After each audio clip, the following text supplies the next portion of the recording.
Hello, and welcome to another episode of Coach.Better from Maduro Learning. My name is Clint Hamada. And my name is Kim Capino, and we will be your hosts for today's episode. This week, we are chatting with Tanya LeClair, Elementary Innovation Coach at the American International School of Guongzhou. And in today's episode, Tanya talks about the importance of being a great collaborator in her role as a coach, and she also shares her insight on advocating for teachers and building a great coaching culture with her administration.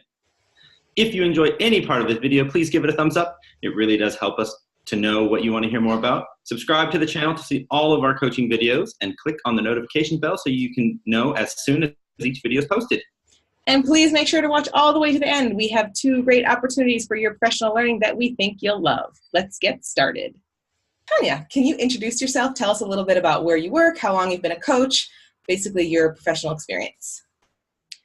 So my name is Tanya LeClair, and I work in Guongzhou, China at the American International School of Guongzhou. I'm the Elementary Innovation and Technology Coach. It's actually Innovation Coach, but I don't know, sometimes I put technology in there so people know.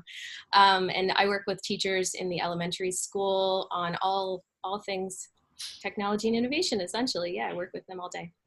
Awesome.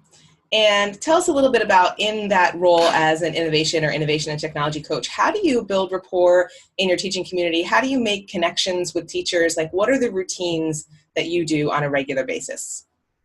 So I build rapport in a school with my teachers by constantly visiting them. I try to make personal connections with all of them, especially when new teachers come in. I really make an effort to try and stop in and chit chat with them, even if it's just making that friendly visit so that they know I'm approachable. Sometimes when you're in an office and you're it's not a big school, but either way, when you're in an office and you don't see them all the time, it's really good that they see your face and they know you're there. So really just making those connections after school and on lunch breaks as well, just having little chats, just making them feel comfortable. And do you set time aside in your day to do that? Or is that something we'd see on your calendar to say, walk the halls?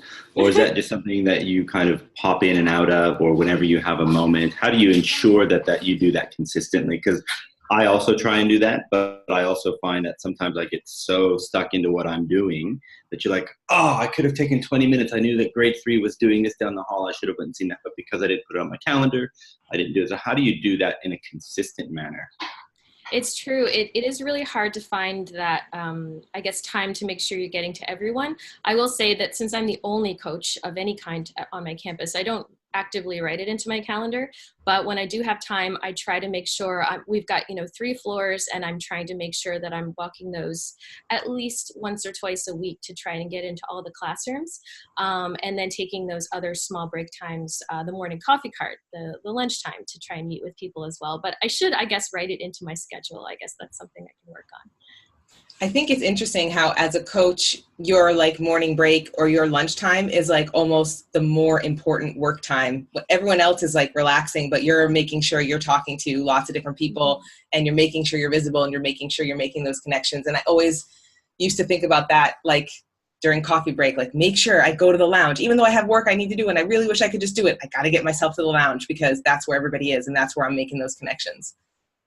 Yeah, it's true.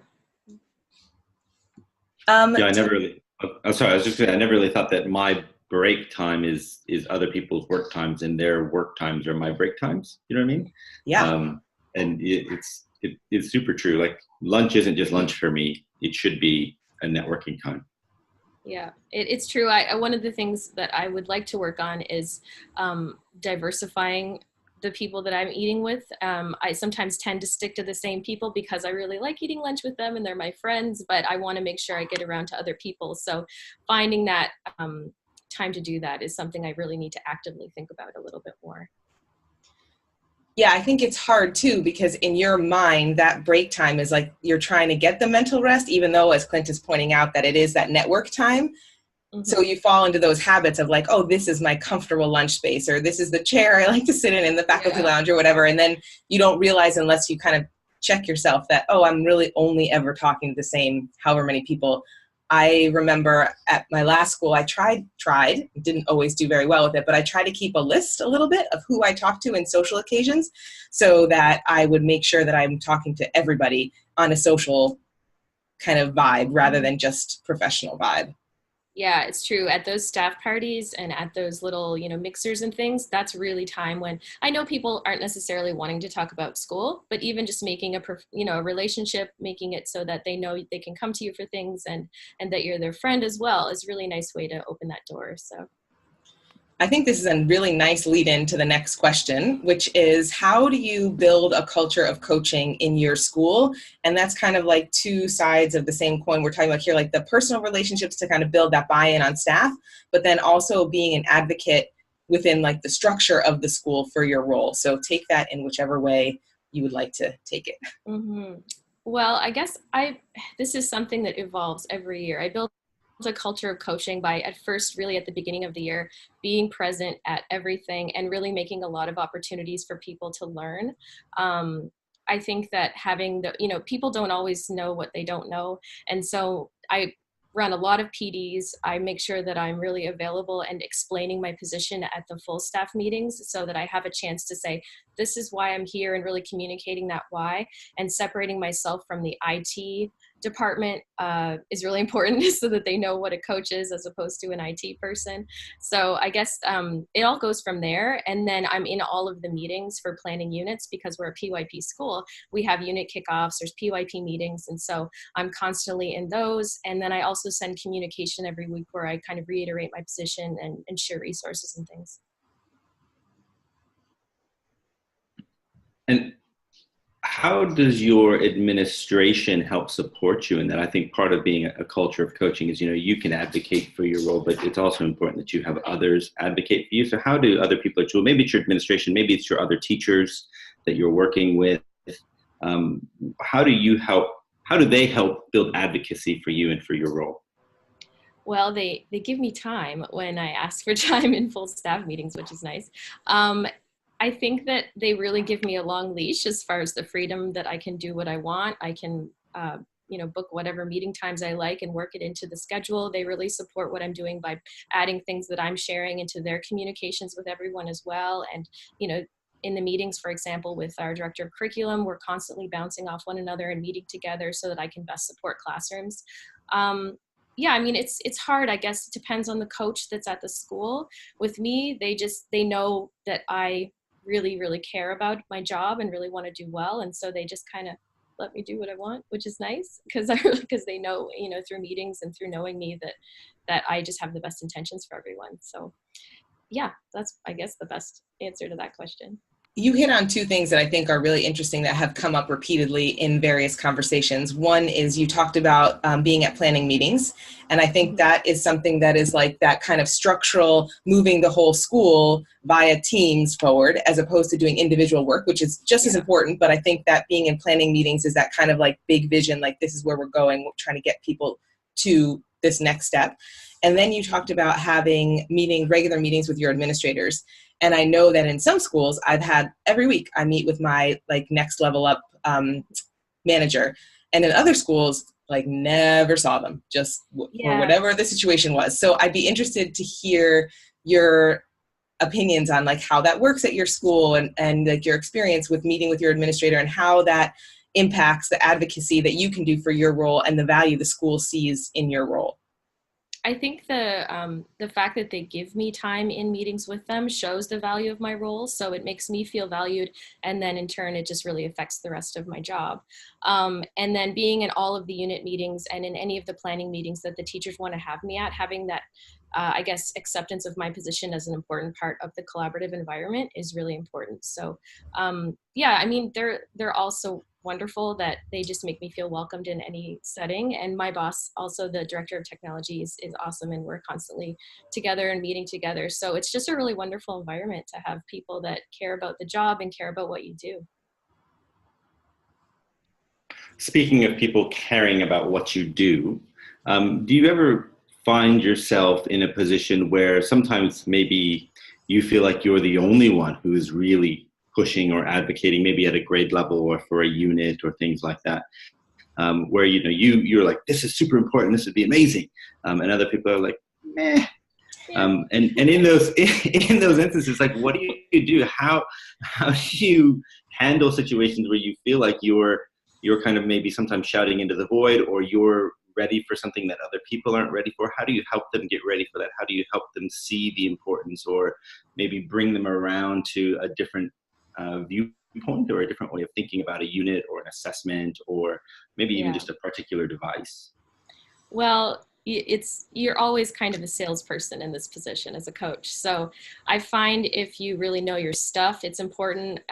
When I'm going into admin meetings and say I'm trying to advocate for using a certain app or a certain blogging, anything to do with learning, I come prepared. I know what the data says. I read articles, I read blogs, I see what's going on at other schools. I come in with the why, as far as why we would want to do something a certain way, and I'm pretty relentless. They know that I'm often the one who's going to be like, okay, but let's just really think about this. And then afterwards, I usually follow up with like, okay, here's what we talked about. This is what I think about, what was said and why I think we might want to go in this direction. And then I continue hounding them after that. As far as in with teachers, the same idea. You want to make sure you have the reasons why that something would be important, and then connect it back to the learning in the classroom. I never want a tool to be used for the sake of the tool, or because it's neat, or because, it's just the cool, trendy thing. I want to make sure that we connect it back to the curriculum, the kids, the learning, and our real objective for that unit. And then usually, if that's the case, then they're often on board. And then making sure that it is really appropriate for their level. Maybe something, if they're kind of beginning with technology or beginning with certain things, making it accessible and supporting them with the rollout of that as well, and making sure they know that so that they're not afraid. It's going to sound bad, but I think you hit on the most important part of being a successful coach who really moves things forward. And it's that being relentless. Maybe you could say persistent or resilient, or there's lots of different ways to describe it. But especially when you're in a school where you might be the only coach in the whole school, or maybe your school sounds like it has a culture of coaching already there. Like you have the admin that support you, they meet with you regularly, teachers are inviting you to your planning meetings, you kind of have that set up. But lots of coaches are in situations where coaching is either new, or maybe the school doesn't have a strong culture of coaching, or maybe staff have been around for a long time, they don't really see the need to try new things. And it's that constantly always having to be persistent, passionate, engaged. You said relentless, and that word really resonates with me because people call me relentless all the time, for good or bad. But there's that internal fire that you have to kind of keep going. And I think it sounds like at your school that's easy to keep that fire lit. Have you ever been in a situation where it's not, and you have to really force yourself? And what was that like? So this is my first coaching position is in this school. However, I was kind of an unofficial coach in my previous school. And yeah, it's really hard when you feel strongly about something and you know that it's really the best path to go, and other people aren't as excited about it. I think that a lot of times I draw on my professional learning network from other schools, and I'm always in contact with other coaches, and that really keeps me going and then keeps me motivated. So finding that motivation, if you can't find it in your school, or if you're really reaching for it, making sure you have other pathways to find that. And I don't know, I guess it depends on what drives you as a person as well. But I just, if I really care about something for the students, then I'm probably not going to give up on it. So. One of the women that I work with, she came in as a coach when I came into the school, and she had this motto, which I thought was awesome. She was, for the first however long, it's big ears, little mouth, it's a lot of listening, and it's a lot of not saying a lot, but just hearing where people are. But I think that's a fine line too, of that idea of being relentless, right? And where do you draw the line between listening to what people have to say and where they are, and then how do you turn that listening into changing people's minds, or giving people some other things to think about to challenge their ideas, so that then they're ready to think about something else. I think based on, you kind of got me thinking about one of the things I've been thinking about recently, and that's timing. Waiting for the right moment to bring something up, even if something might be the best way to go about approach in the classroom. Maybe someone's not ready for it yet, or maybe admin's not ready for it yet. So just waiting and just knowing that the right time might come, but now is not that time. Yeah, I remember the last series of videos we did on this, and Trisha was like, your time isn't the school's time, and you need to work at the pace of the school. And it was just such a good, short statement that you can bring into your head all the time when you feel that frustration of, oh, I wish we were doing this, or I wish we could do that. Well, my pace is not the same as the pace of 1,000 other people. Like, we have to find that kind of happy medium. Mm-hmm. Exactly, yeah. So another challenge that coaches are talking about all the time, and especially in the Coach Microcredential that my mentees have been talking about a little bit, is the challenge of being understood as a coach, and like teachers understanding what you do and what your role is. It sounds like your role is pretty well defined at your school, but I'm just curious, how do you help teachers understand that just because you don't have classes doesn't mean your whole day is like free time? Well, it goes back to the being visible part as well, so that you're popping in and they see you. Also co-teaching and modeling, I try to get in the classroom and working with the kids, especially during big, things like mini exhibition or exhibition time. There's no not seeing me. I'm always in there. Yeah, and then I guess they can see my calendar all the time as well, and I try to put in most of the things. Other than I don't do the whole walking in the around the school thing in my calendar, but everything else is in there. So my calendar is completely open and completely visible. So if anyone ever did want to check on it, they can. And I'm always communicating via little weekly emails and things like that. So at the beginning of the year, I really push on that understanding for my position, and then I try to reiterate that in our meetings as well, and then just keep as transparent as possible. So I try to also stick in there too, like if I'm planning an event or something, when we chit chat, I'm like, oh yeah, I'm really like, if you see me at my desk, chances are I'm working on this thing, so that they know.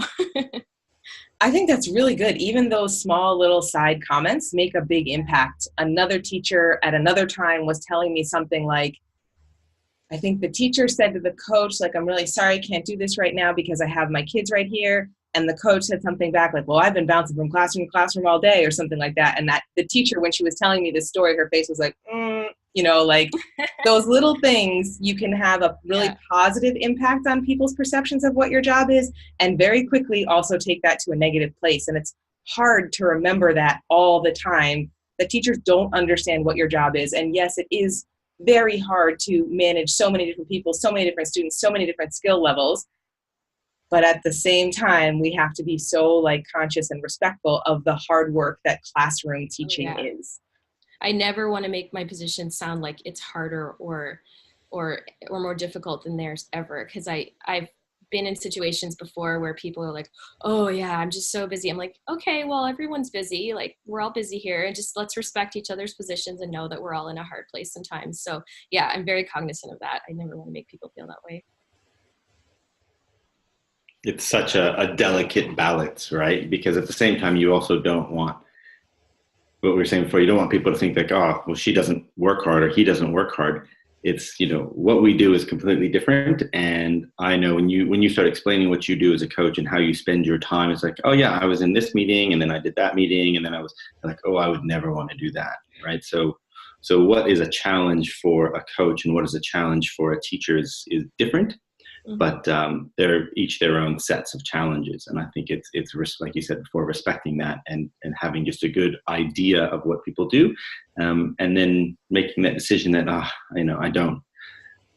don't want to be in that meeting environment, meeting with the principals or meeting with the curriculum or all the planning meetings or all the curriculum meetings. Like for some teachers, they're like, oh, that's death by meeting.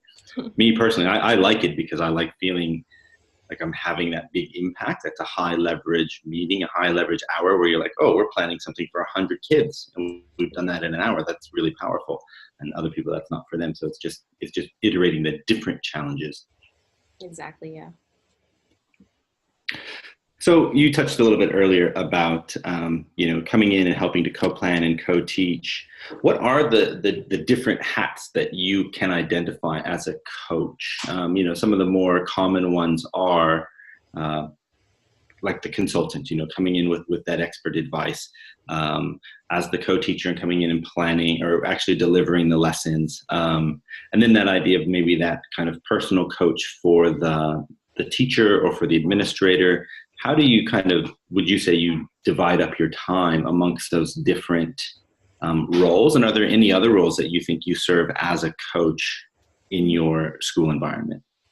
I think the biggest one obviously is collaborator. I'm because I'm going into the meetings and because we have a school it's a PLC school, so constantly in grade level groups planning and whatnot. I am big time collaborator. I'm always in there making sure that if there's something that they need me for, that I'm putting my 2 cents in as well and supporting them in that. I think cheerleader is a big one as well. Making sure that I'm making them feel empowered to do different things in their classroom and being that, I guess, jumping off person so that they really feel like they can go for it with something new and help them take risks, giving them opportunities and PDs to, co-present with me and then building their skills up so that they can feel like they're really growing. That's a big part of being a coach. And I guess learner is a big one too, because I have to constantly learn new things so that I can be a professional resource for them and they can come to me. They often come to me with like, oh, do you have like an audio thingy for this or whatever? I'm just always have to be up on trends and up on what's going on in education so that they know that I'm the person they can come to. There's so many more hats, but those are the ones that come to mind. So many more hats, more hats. And I think that idea too of being that very visible learner and very visible, I don't know, let's figure it out. Or teachers will come to you with so many different problems that you had never considered. And they kind of expect you sometimes to have the answer in the back pocket and to be like, that's interesting. I've never thought of it in that way. How can we do this together? That's actually my favorite thing to do is when they come to me and go, I'm not quite sure. Let's look into that together and show them the process of solving problems, because sometimes I think because you know a lot or more, something like that, people will come to you because it's easy. And so making that process of you having to learn as well and them seeing that, even though it's a no-brainer sometimes, it might be really a setting an example that will help them later on. So I always feel like teachers are so like disappointed in me when I'm like, I don't know, let's look at that together. But it's something you have to, like, it's important, right? It's important that they know that you don't know everything because technology is changing so fast. You don't know the answer to everything. It's okay to not know, and it's a role model for them to not know. But there's always that moment where I'm like, oh, I gotta tell them I don't know, Yeah. But I always say too, like, let's figure this out together. And, this is exactly what you can do in the classroom. When a student asks you something about technology and you don't know, let's make it an expert-free zone. Let's like try to find this answer together. And then they're like, oh yeah, you're right. And it just kind of trickles down into what they can do in their classroom. I think those conversations also help teachers clarify what it is they're really trying to do. Because sometimes they come to you and they think that this is the focus, and then after a few questions of why, right, the 5 whys, just ask why 5 times, kind of dig deeper, you're really finding out it's not really about using this tool or that tool. It's about feedback, or it's about assessment, or it's about reflection or something like that, and that really helps them to clarify, and then it also gives you a better focus on how you can help support them as well. Yeah, exactly. Always, it's sometimes you can just flip it all around and come to something entirely different depending on what the learning outcome is. So I feel like that segues nicely also into our next kind of topic area, which is what kind of data are you collecting as a coach? How are you assessing the impact of what you're doing? And this is a massive question. We could spend just hours talking about just this one thing, but maybe if you have some kind of ideas about the data that you collect in the classroom and how that helps empower or motivate or inspire teachers to kind of move forward or take a next step or a risk with you. This is a hard one. I guess what data looks like in coaching is something I need to work on, because being the only coach on my campus means that a lot of the data is up here. So, having those notes for myself, some of the different things, like we're doing an initiative with the ISTE standards where the teachers are setting an educator goal for themselves and keeping track of that using some of the tools that we have. We use OneNote here at our school. So using that to really keep track of their goals, how they're meeting them throughout the year. And that gives me something to look at in the following years. That's one of the ways that I'm doing it, but I guess it's something we really need to build on, something I need to work on myself. I don't think it's easy. I think it's something that all schools struggle with, because that investment in technology is massive, right? The financial investment in technology, and then the time of the teachers and the staffing, all of that stuff is such a big investment. But the tracking the value that comes out of it, I don't I don't know that any school has that down and they can just be like, this is how you do it. Yeah. If there's certain tools, like for example, Seesaw, we use that for blogging, and they've got analytics, so you can pull those and you have certain, statistics for certain tools. I definitely pull those out and try to, get it for the next year kids and next year kids. But as far as like actual teacher coaching goals, that is one that is there an atlas for that? Like we need to, there needs to be some way to do it that I guess I'm not doing yet. But a lot of times it's personal, and it's something that maybe they have a way of tracking, and I work with them on that. And then that's just fine as well. We actually just recently, I did a PD with teachers where we used polarity mapping, where they use little stickers to map where they felt they were on a scale using the ISTE standards for educators to help them decide which goal they would use. And that was really neat because we got to see all these little stickers on a line, and it showed where we need to work on things. So sometimes there are these one-off situations where we track data live, and then we use that data to inform what our goals are. I think it's also really difficult because what would work perfectly for your school will not transfer to my school, because every school has slightly different priorities, or the way in which they have rolled things in has been slightly different, or whatever that is. So there is no, that's working really well at Tanya's school. How can we do that at my school? It's why is it working well at Tanya's school, and how can we replicate the why, but not necessarily the how. And I think maybe sometimes that's a trap that coaches and others, when it's like, how do we justify this position? Like we're all trying to use the same tool to measure the same things, and it's not, it's not measurable in the same ways because of completely different circumstance. But I am interested to hearing, I like that idea of the polarity mapping and how you guys are getting teachers to think about their own professional practice. And it makes me think of portfolios, and it makes me think of self-reporting, and it makes me think of what we ask our kids to do. And there are certain things that we can't really measure outcomes for kids, but we can ask them to continually self-report and self-assess. And can we do that with teachers, and just to raise their own consciousness and to support their own decisions? And then is that enough? I don't know. I don't know the answers to these things, but I really want to hear some more about your ISTE sticker polarity mapping. Because I think that's something that could be an interesting exercise for most any school that is using those standards, or even, something related to those standards. My goal, we did it just at the beginning of the year here, and each standard was mapped. And so my goal is at the end of the year to do it again, and then compare those two and see how it changed. Basically, it's a really simple way, but it's a way that we can really visibly see what kind of, goal attainment we achieved. So. Right. And you could do something exactly like that, but take some student artifacts from the beginning of the year and map those out, and do the same thing with some student artifacts at the end of the year and map those out. And that would be really cool to see the teacher growth in relation, I guess, to the student growth. That would be awesome. Yeah, there's so many things we can, now that we have that beginning data, we can jazz up the data. Yeah. And how cool would it be if we had a place where all the coaches could share some of those strategies and then document the experience? Because I know, as you were saying, Clint, that this wouldn't work in every single school exactly this way, but all you need is that one spark of inspiration. And I know, Clint, it's in your head, okay, how can I bring this idea to ISB? And so then if there was a place where people could share, this is what I do here, here's how I've applied it in my school setting, and you have 3 or 4 different examples, we're all getting at the same goal. That'd be pretty cool. I feel like that's a project.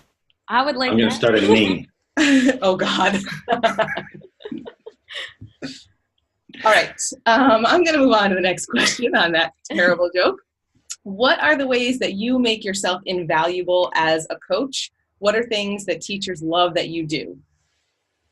Okay. Well, how I make myself invaluable as a coach is being that contributor in collaborative meetings that, gives the ideas that they're looking for, and maybe pushes them a little bit beyond their boundaries that they thought they could get. So making them, building them up, and then making them feel like having that support is important for them is number one.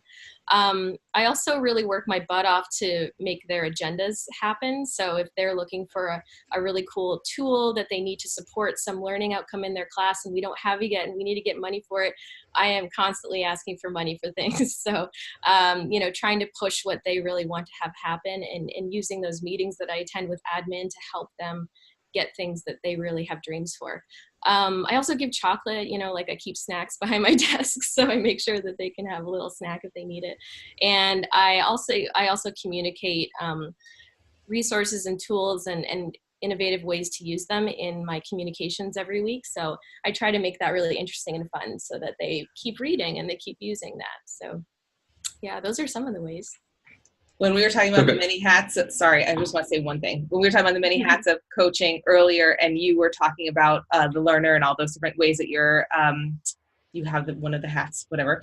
This one is advocate. And I feel like that's another one that we didn't talk about. And I really appreciate your raising that point about being an advocate for the teachers' needs and the teachers' goals, and making sure that what they want to happen for their classroom happens. So that is another really important role as a coach. Sorry, Clint. Yeah, they know I'm working for them. And so I'm just like, we just got Padlet, for example. And for a little while I was like, oh, we should get Padlet. That's a great tool for curation and collaboration. So I was like the little birdie in the ear of people with money so that we could get it. And then everyone was really happy. So yeah, so there's little things like that I like to make sure they know I'm working for them and on their behalf. I had 2 questions, but then Kim cut me off, so now I forgot one of them. It's all right. It'll come back to me. So my one question that I do remember is you were talking about going into those planning meetings and being real contributors in those collaborative meetings. What sort of preparation do you do to walk into those meetings? Or is that something that you do as a, just hearing the ideas that are coming out of the teachers' minds and be like, oh, I can add to that, I can add to that? Or are you looking into sort of unit plans or whatever you use, whether it's Atlas, Rubicon, or however you hold your unit planner information, and like coming in prepared to be like, oh, I know you did this last year and I was thinking about this, and when we did our review of it or the reflection of the unit, we were thinking about this. So here is an idea that I want to put out on the table for you guys. So I'd say it's a little bit of both. So before I go into kickoff meetings, and kickoffs are just at the beginning of all of our units, I usually look at the Atlas beforehand and I see what their unit is. And usually, because this is my 3rd year in the role, I know the unit. And so I can go in knowing what has happened the 2 previous years and knowing the things that I remember from last year that we wanted to change or things that we want to work on. And I just come prepared to be fast and look things up. So usually I bring my tablet, I bring my computer, and I'm just ready to look up apps or look up strategies or things like that. So on the fly, I can just give suggestions. So usually it's a really quick process, but I'm in there. They're very long meetings. They're a couple of hours long. They take up a whole morning. So usually I go in and I just listen for a long time.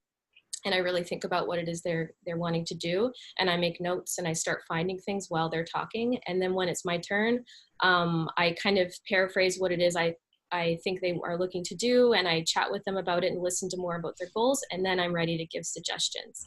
And usually I think the most important part is not the giving of suggestions and helping in the meeting. Sometimes it's the follow-up and the next steps. Maybe we'll plan another meeting to get more into depth of what we're looking to do, but making sure to follow up is really important, because sometimes you can have a million ideas in the meeting and then they could all go down the drain 5 minutes after you leave if you don't have a strategy for follow-up or the next steps ready. All right, Clint, I'm giving you a moment to see if you can remember your other thing that I cut you off from. Nope, it's gone. I'll watch the tape back and I'll be like, oh, that's what I wanted to say. Sorry. That's all right. I'll leave it in the comments in the video.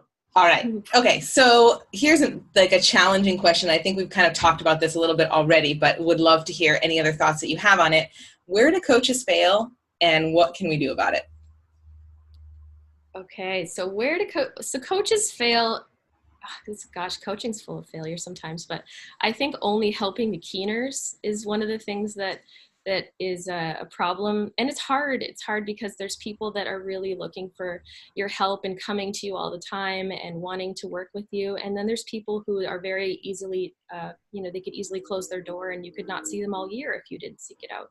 So I guess only helping the people that are asking for help is one of the things that coaches need to work on. I would also say is not actively listening, not really listening when people are talking in your conversations and thinking about whatever point you wanted to bring up. So I think that's also something that coaches can work on. And really, teachers, anyone can work on that, but it's especially true with coaches. I have more, but I'll just see if you guys have follow-ups. Yeah.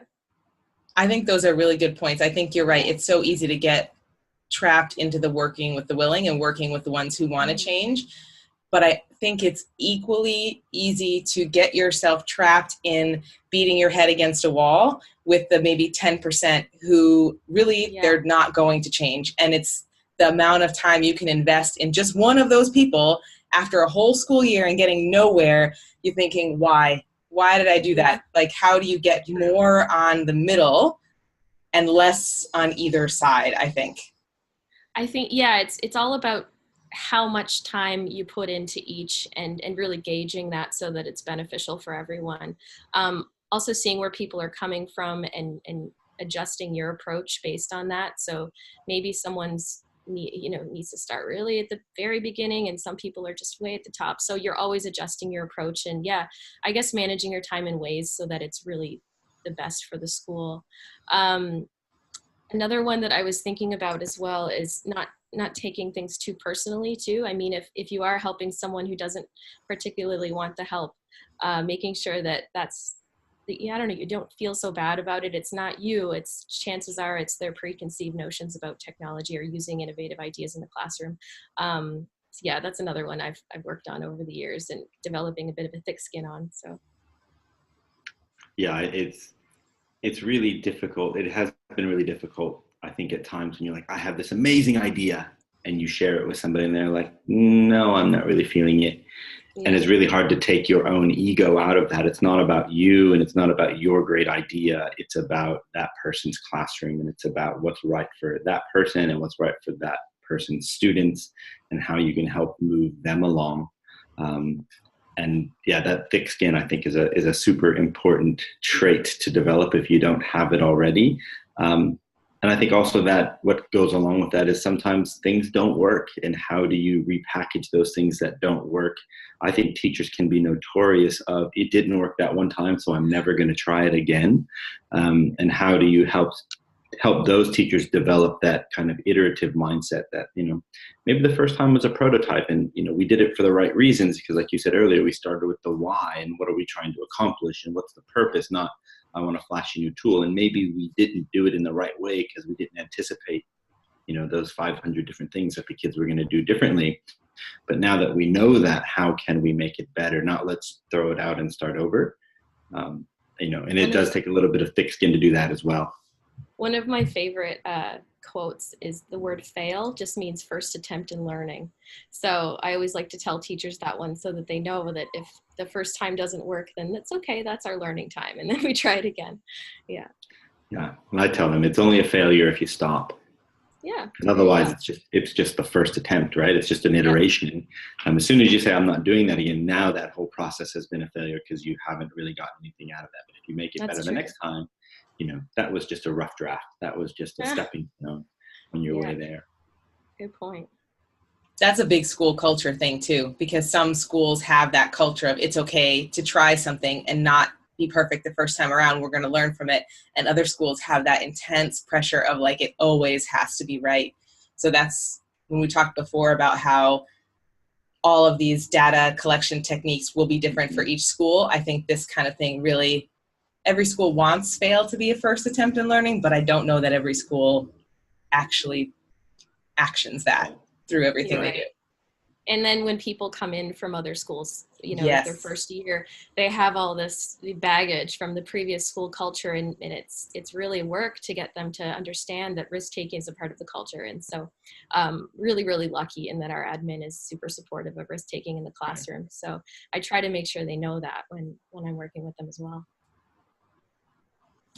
So thinking about new teachers coming into new schools, as a new coach or as a coach in a new school, what tips do you have for getting started, whether they have experience as a coach or whether they're a new coach, just getting settled in a new role? Mm-hmm. So when someone's starting out as a new coach, I would say making sure to define your role as the coach to everyone else as much as you can, like we talked about earlier, and making sure that you're stating that in a start of the year meeting or anything like that, and then continue that throughout the year so that they know you're not IT, essentially.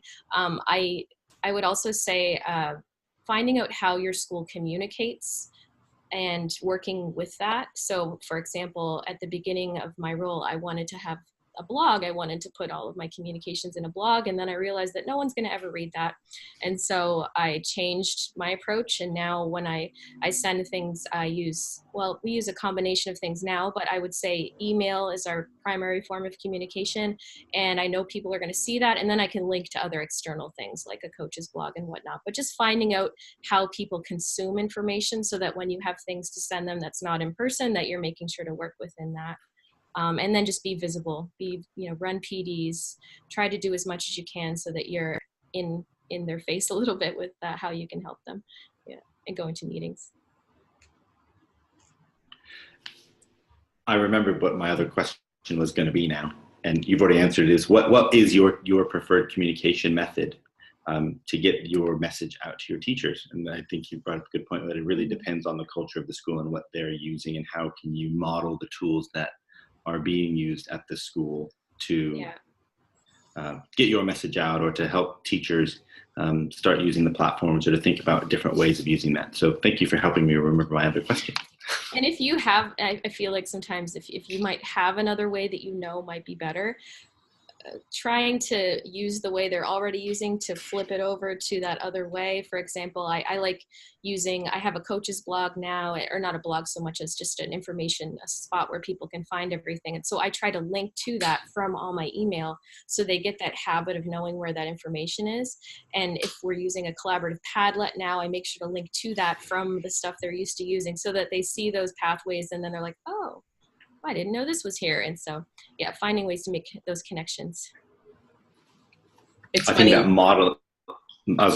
modeling of practice is so important. I was just talking with another teacher earlier yesterday and Friday, and said, sometimes you have to be really explicit with teachers. You think they might get the hint, or you think they might pick up on why you're doing that, but they're so focused on so many other things, right? That they're just like, okay, yep, I'm going to do the Padlet. But until you say, and you can do this with your kids, right? We have you said earlier that we have a school-wide subscription, and this would be a great way to do X, Y, and Z. And then they go, oh, and they see it in action. I think that's so powerful. Mm-hmm. So maybe one of those tips is model. Exactly. Like in PDs, using those tools you want them to try to use with their kids because they further the learning, because they're appropriate for the units. It's like you're conning them into using them. They don't know that you're secretly planting these things. They kind of know, but anyway. Awesome. Then I'm going to wrap up this conversation with one last question. What is one resource that you have used, read, explored, watched, whatever, as a coach that you would recommend, and why was it impactful for your practice? So just one thing. Okay. I'm going to say it goes along with the previous discussion about how people communicate. And I like to use MailChimp, a mail marketing tool, to create my email templates, because it allows me to make really attractive and welcoming email messages that people want to look at. And that furthers what we're doing, because all my messages, they're in there, they're colored, they're looking really good. And then, that design element just makes it a bit more approachable.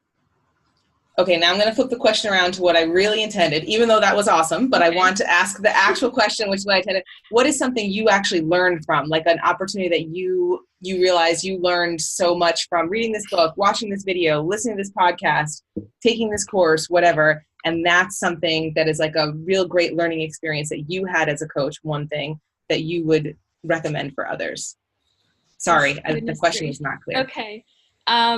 I do listen to a lot of podcasts, but I can't choose just one. But I would say that it's the thing that got me into coaching in the first place. And you're going to love this because it's Coattail. Coattail was the program that got me into this in the first place, and I love it. So I would highly recommend taking that course. And then it's just like there's so many things out there that to pick another, to pick a podcast, to pick another thing is almost impossible, but just being on Twitter as well. Twitter is my go-to place to find things that are going on in classrooms and what other coaches are doing. Awesome. Clint, any Amazing. final questions? Thank you. I think Tanya just continues to I don't have another question. I was just going to say, in summary, I think Tanya just continues to reiterate the importance of your network. I mean, it's in this job as a coach, especially like you said, you're the only one in that position on your physical campus. It's so important to have people to decompress with and to bounce ideas off of, and to let you know if you're on the right track or off the right track, so that when you go back and you have that, you have confidence in your ideas, or that you've sourced that out to a whole bunch of different people. It's so empowering for you as a coach to feel that you're ready to go and to meet those questions that your colleagues are going to ask you. So thanks for sharing that. Thank you so much for your time this morning, Tanya. That was a great conversation. So many awesome tips and strategies and ideas and inspiration from you and your experience. We really appreciate your time. Thank you very much. Thank you. Thanks, Tanya. Thank you so much for watching our video today. If you enjoyed this video, please give it a thumbs up, subscribe, and click the notification bell so you'll know when we release a new video each week. At Eduro Learning, as you know, we want to help you coach better. To get you started, we've got a free digital download for you called 5 Strategies for Your Coaching Toolkit right in the description box below. And if you're looking for even more, we now offer private coaching sessions to help you work through any specific issue you might be having as a coach or even just as an educator. Do you have a problem you can't seem to solve? Get your introductory private coaching session for free with us. Learn more at edurolearning.com/private coaching. Thanks for joining us today, and we will see you next time. Bye-bye.